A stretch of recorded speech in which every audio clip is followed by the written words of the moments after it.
الله نحمده ونستعينه ونستغفره شرور أنفسنا وسيئات أعمالنا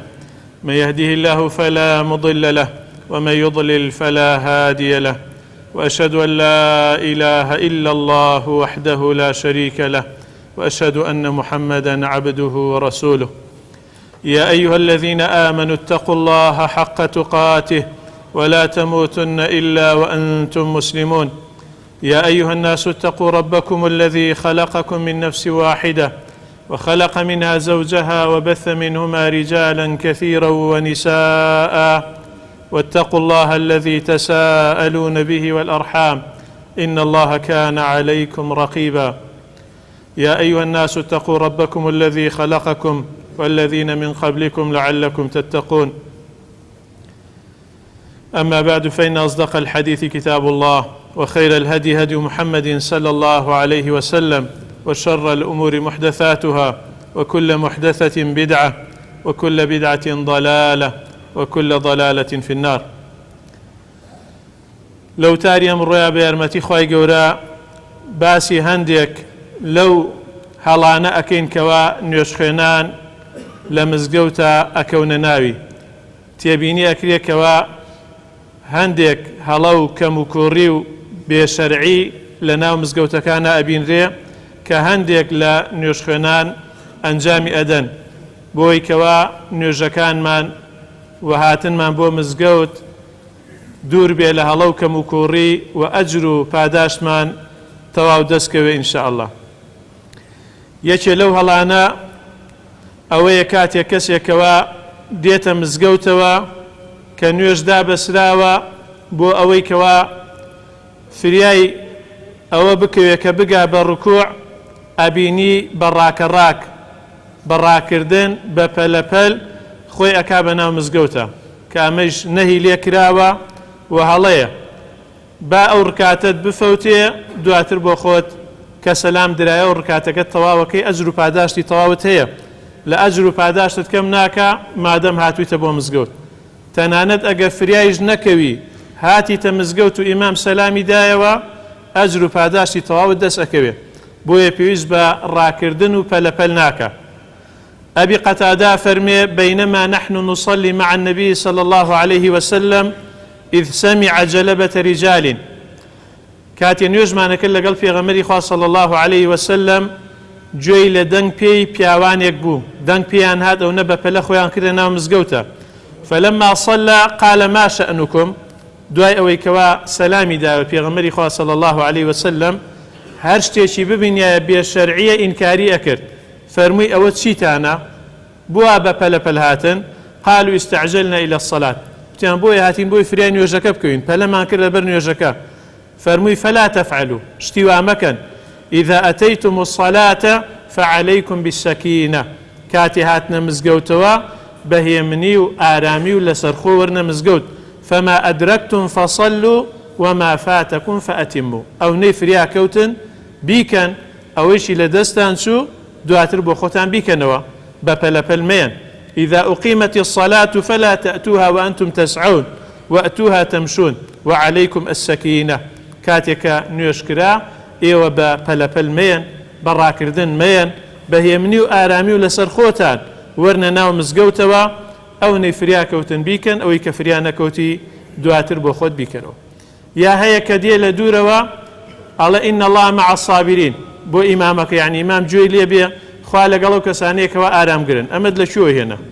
کەی سەحابە وایان وتووە کەی ئەمە لە چ کتێبێکە باس کراوە پێویست ناکە هیچ شتێک بڵێ هاتیتە مزگەوت ئەو نەی فریا کەوتی بیکە ئەو نەی فریا نەکەوتی دواتر بۆ خۆت بیکەرەوە بە هێمنی و ئارامی لەسەر خۆت وەرە بە پەلەپەل مەیە ئەو کاتە ئەجر و پاداش خۆت تەواو دەست ئەکەوێت بەڵام پەلەپەلت کرد بۆ ئەوی فریا بکەوی فریایش بکەوی گوناحبارە بی لە بەرەوەی پێشەوانەی فەرموودەی پێغەمبەری خوات کردووە صلی الله عليه وسلم. هەڵەیەکی تری نوێژ خوێنان ئەبینی کاتێکەوە قامەت کراوە جاری وایە قامەت ئەکرێ نوێژدا بەسراوە کەسێ لە دواوە بۆ خۆی نوێژی سونەتەکە ئەمیش هەڵەیە کاتێک کە قامەت کرا ئەگەر لە نوێژی سونەتا بووی ئەبێ نوێژەکەت ببڕی نوێژەکەت ئەبڕی دەیت نوێژە فەرزەکە ئەەکەی پێغەمبەری خوا صلی الله عليه وسلم فەرمێ إذا أقيمت الصلاة فلا صلاة إلا المكتوبة كقامت كرا هيج نيوجيك ناميني تنها نيوجي فرس نيوش كوتاي بيدي أبي كوتاي بنيوجكت بيني.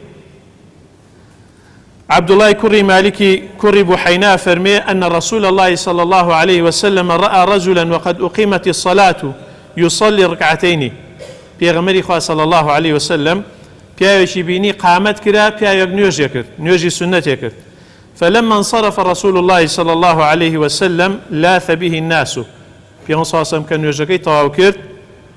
خلق ليكو بوا وقال له رسول الله صلى الله عليه وسلم الصبح أربعا الصبح أربعا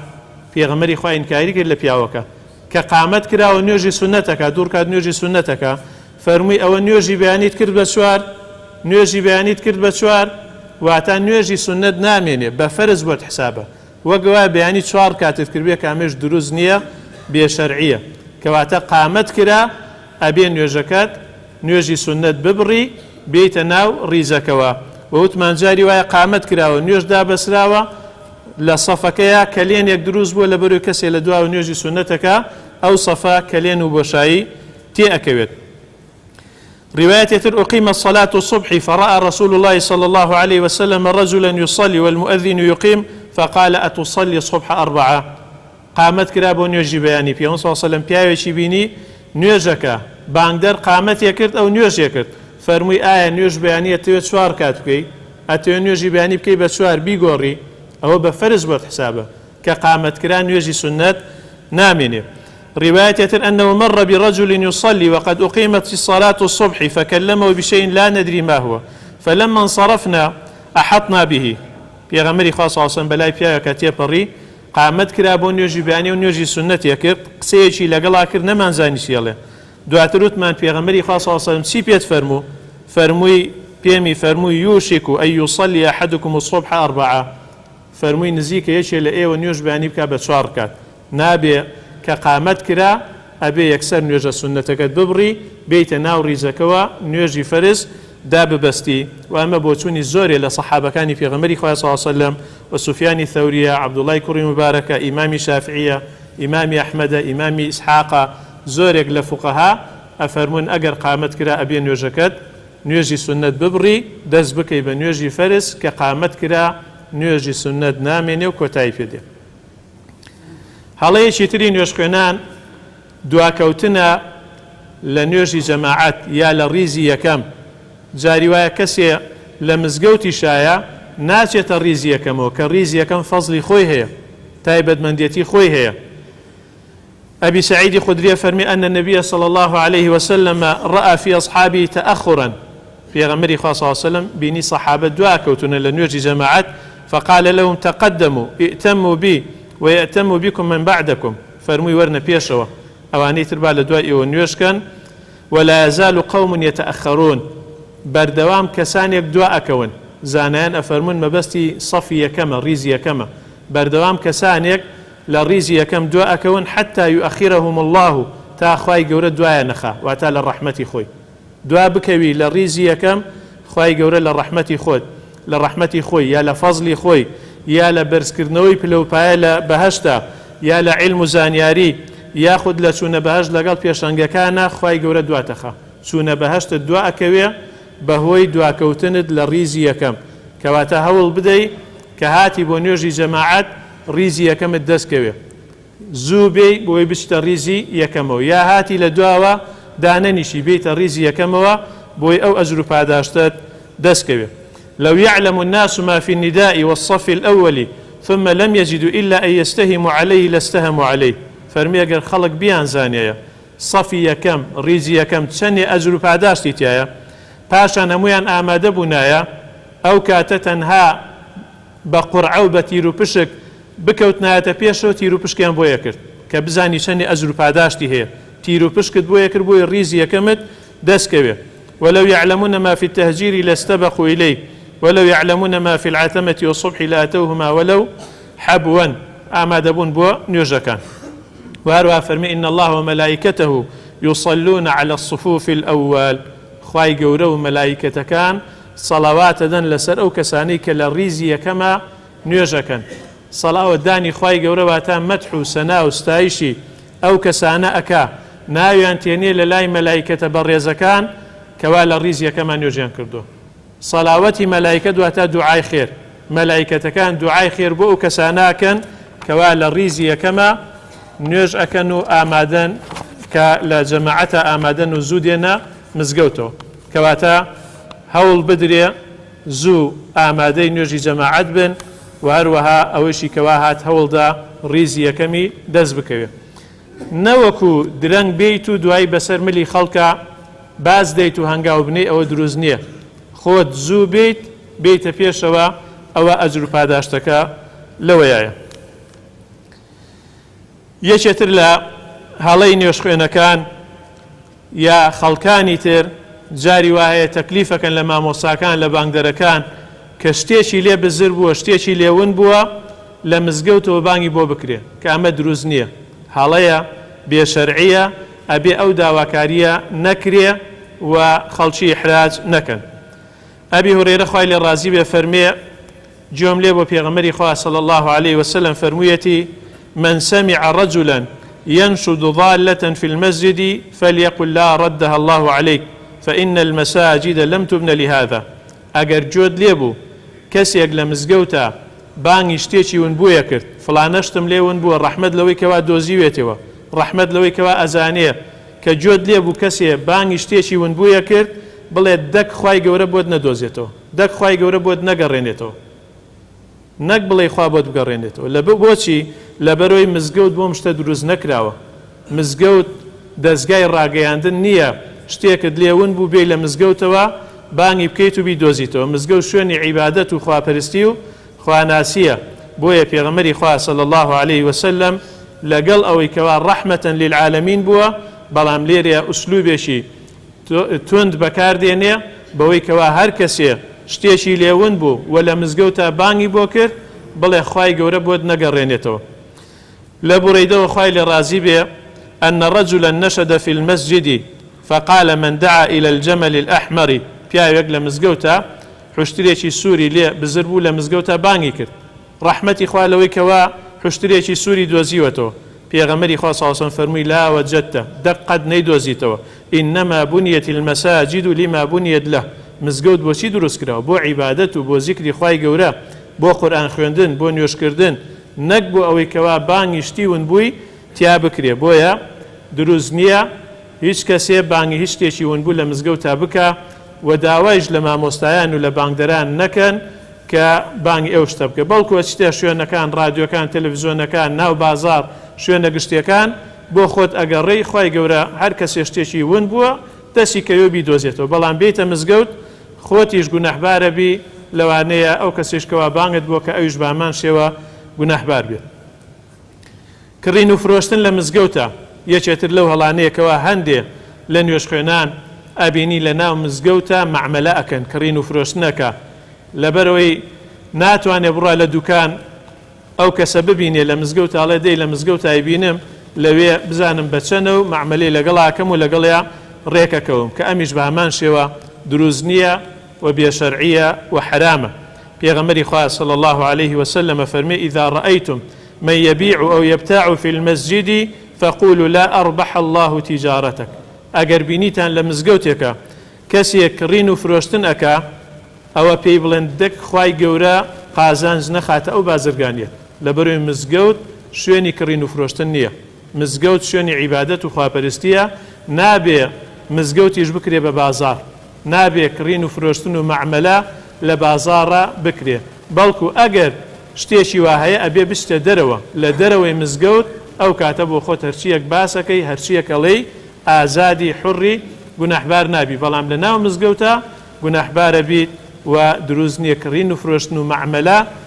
لە ناو مزگەوتە بکرێ. داواکارین لە خوای گەورە مزگەوتەکانمان پاکاتەوە لە هەموو شتێکی بێشەرعی، لە هەموو هەڵە و کەم و کوڕیەک عیبادەتمان بە جۆرەی شەریعەتەکەی خوای گەورە و سنەتی پێغەمبەری خوا بێ. آمين والحمد لله رب العالمين. الحمد لله رب العالمين والصلاة والسلام على نبينا محمد وعلى آله وصحبه أجمعين ومن تبعهم بإحسان إلى يوم الدين. یەکێتر لە هەڵەی هەندێک لە نوێژخوێنەکان بە تایبەتی گەنجە بەڕێزەکان جلوبەرجێک لەبەر ئەکات کەوا هەندێک جار عەورەتی دەرئەکەوێت. بۆ نمونە تیشێتێکی کورتی لەبەرایە یا سێچارەکێکی کورتە کە لەوانەیە ڕانی دەرکەوێ یا تیشێتەکەی کاسێتە سوزدە پشتی دەرئەکەوێ کە عەورەتی پیاویش مابەینە سوڕەتی إلى الركبة لە ئەژنەوە بۆ ناوک عەورەتە سەبارەت بە پیاو نابێ دەرکەوێ کە دەرکەوێ یەکێ لە مەرجەکانی نوێژ ئەوەیە کەوا عەورەتت داپۆشی عەورەت دەرنەکەوێ کە عەورەت دەرکەوت بۆی هەیە نوێژەکەت بەتاڵ بێتەوە بۆیە کاتێکەوە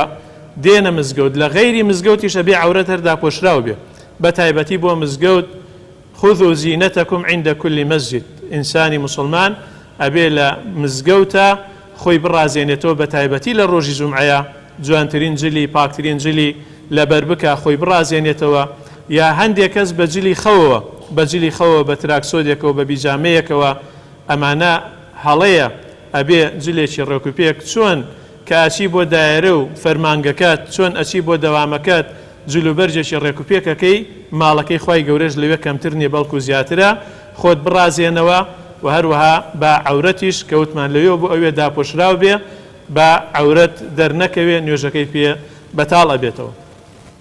هەڵەیەکی تری نوێژ خوێنان کە زۆر جار ئەبینین یا ئەبیستین باسکردنی شتی دنیاییە کەسانێک لەوەیە لە پێش نیوەڕۆیە لە پێش عەسرا لە پێشایە لە دواترە لە مزگەوتە بمێنەوە کە ئەجر و پاداشتێکی یەکجار زۆرە ئەگەر تۆ بە نیو سەعاتی یا زیاتر پێش بانگەکان لە مزگەوتە ئامادەبی بۆ خۆت قورئانە خوێنی زیکری خوای گەورە ئەکەی یا لە دوای نوێژەکانە بە هەمان شێوە بەڵام کەسانێک ئەمێننەوە یا زووتر دێن بەڵام بۆ قسەی دنیایی ئەبینی سێ و چوار کەس مەجلیس گەرم ئەکەن هەواڵ نامێنێ لەو مزگەوتەیە لە ماڵەکەی خوای گەورە باسی نەکەن هەواڵی سیاسی هەواڵی کۆمەڵایەتی هەواڵی ئابووری تەنانەت باسی نرخی دراوەکان تەنانەت کەش و هەوا شت نامێنێ لەو ماڵەی خوای گەورە باسی نەکەن ئەوەی کەوا لە تەلەڤیزۆنەوە باس ئەکرێ لە مزگەوتەکە باسیەکە ئەی باشە خۆ ئەگەر نەیزانی قورئان بخوێنی خۆ ئەزانی سوبحان الله بکەی ئەی باشە هەر سوبحان الله یەک 20 حەسەنەت دەست ئەکەوێ تەنها جارێ بڵێ سوبحان الله 20 حەسەنەت دەست ئەکەوێ 20 خێرت بۆ نووسرێ بڵێ الحەمدولله 20 خێرت بۆ نووسرێ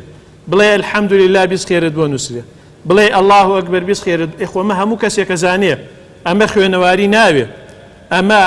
لێزانینی ناوێ لەبەرکردنی ناوێ هەموو کەسی ئەم شتانە ئەزانێ وەک هاتوویتەتە مزگەوتەکەوە بۆ زیکری خوای گەورە ناکەی بۆ هەندێک لەم زیکرانە ناکەی بۆ ئەستەغفیرڵڵاه ناکەی بۆ سەڵاوات لەسەر پێغەمبەر نادەی صلی الله عليه وسلم بۆچی دەست بەرز ناکەیتەوە دوعا ناکەیت و لەخوا پاڕێتەوە هیچ پێویستیەکت نییە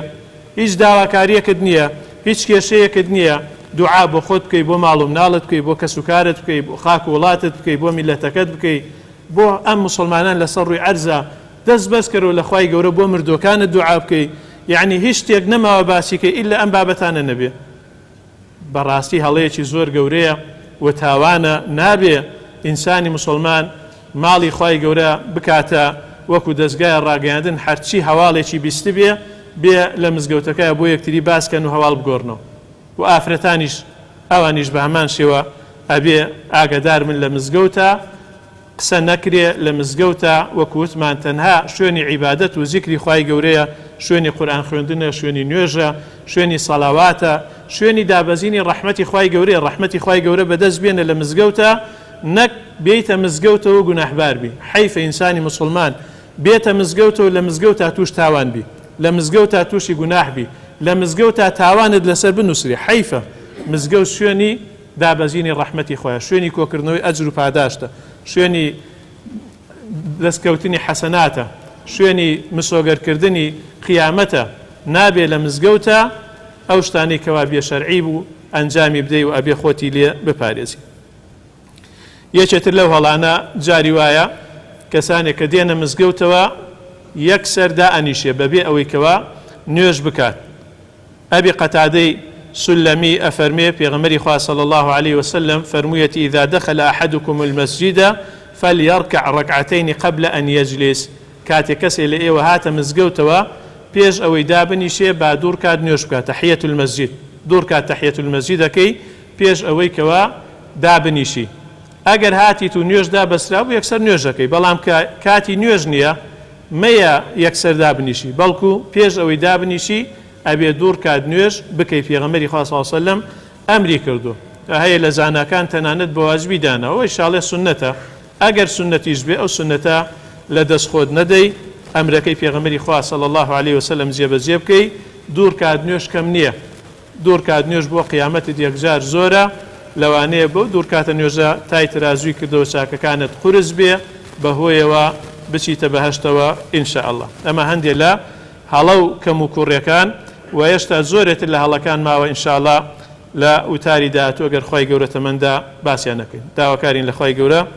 مزگەوتەکانمان لە هەڵە و کەم و کوڕی پاکاتەوە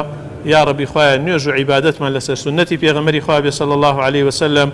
ئەجر و پاداش وەرگرین لەسەری بێبەشمان نەکەی لە ئەجر و پاداش یا ڕەبی خوایە شیفای نەخۆشەکانمان بدەی هەر کەسێک نەخۆشە شیفای بە پەلەی بۆ بنێری ئێش و ئازاریان نەهێلی یا ڕەبی خوایە هەر کەسێک کێشە و دەرد و بەڵا و موسیبەتی هەیە لەسەری لای دەی بۆی ئاسان بکەی یا ڕەبی خوایە هەر کەسێک دڵتەنگ و خەفەتبارە دڵخۆشی بکەی یا ڕەبی خوایە هەر کەسێکی نادیارە بە کەسوکاری شادی بکەیتەوە بۆیان بگەڕێنیتەوە یا ڕەبی خوایە هەر کەسێک قەرزارە دانەوەی قەرزەکانی بۆ ئاسان کەی یارمەتی بدەی یا ڕەبی خوایە هەر کەسێک مناڵی نییە مناڵی ساڵحی پێبەخشی هەر کەسێک مناڵی هەیە بۆی ساڵحکەی مناڵی مسلمانان بپارێزی خاک و وڵات و ناموس و ماڵ و سەرۆت و سامانی مسلمانان بپارێزی